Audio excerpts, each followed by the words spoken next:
যেহেতু বাংলাদেশ সবসময় দুর্যোগ প্রবণ দেশ হিসাবে চিহ্নিত হয়েছে, পৃথিবীর মধ্যে যে 10টা দেশ আছে অতি ঝুঁকিপূর্ণ, তার মধ্যে কিন্তু বাংলাদেশ একটা। এখানে প্রতিনিয়ত কোনো না কোনো ধরনের দুর্যোগ সংগঠিত হয়, কখনো মানব সৃষ্ট হয়, কখনো প্রাকৃতিক হয়, কখনো জলবায়ু দুর্যোগ হয়। এবং বিশেষ করে যারা গরিব অসহায়, দুর্যোগকালীন তাদের সবচেয়ে বেশি কষ্ট হয়, শিশু নারীরা বেশি কষ্ট পায়।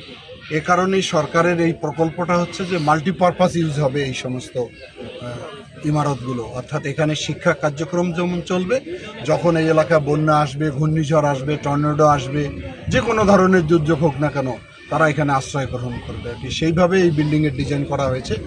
আর বাকি সারা বছরেই এখানে স্কুলের কার্যক্রম পরিচালিত হবে। আমাদের এই প্রকল্পের আওতা আমাদের জেলায় সর্বমোট 23টি ভবন নির্মিত হবে। আজকে আমি প্রথম এটা উদ্বোধন করলাম, আজকে বিকালে আবার কুলাঘাটে করব।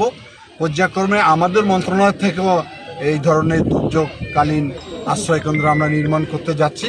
এটা আমাদের স্থানীয় সরকার মন্ত্রণালয় থেকে এটা করা হচ্ছে।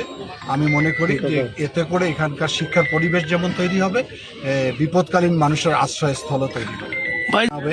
আমাদের মাননীয় প্রধানমন্ত্রী তো ইতিমধ্যে যে যতগুলো প্রতিশ্রুতি দিয়েছিল নির্বাচন প্রাককালীন, ফ্যামিলি কার্ড, কৃষক কার্ড, তারপরে আমাদের ভাতা ইমাম সাহেবদের, তারপরে কৃষি ঋণ মাপ, এগুলো তো ধারাবাহিকভাবে আমরা পরিচালিত করতেছি। আমাদের আঙ্গুলের এখনও দাগ মিশে নেই, কালির দাগ। এর মধ্যে আমাদের মধ্যপ্রাচ্যের যুদ্ধ কিছুটা আমাদের অর্থনৈতিক চাপ সৃষ্টি হয়েছে, আমাদের জ্বালানি কিছুটা সংকট তৈরি হয়েছে।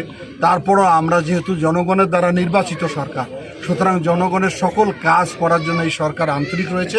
বিশেষ করে মাননীয় প্রধানমন্ত্রী প্রতিদিনেই আমাদের সঙ্গে যত বিষয়ে আলোচনা করছে, আমার মনে হয় যে তার নেতৃত্বে বাংলাদেশ একটি আগামী দিনে সুন্দর বাংলাদেশ, মানবিক বাংলাদেশ, গণতান্ত্রিক বাংলাদেশ আমরা করতে সক্ষম।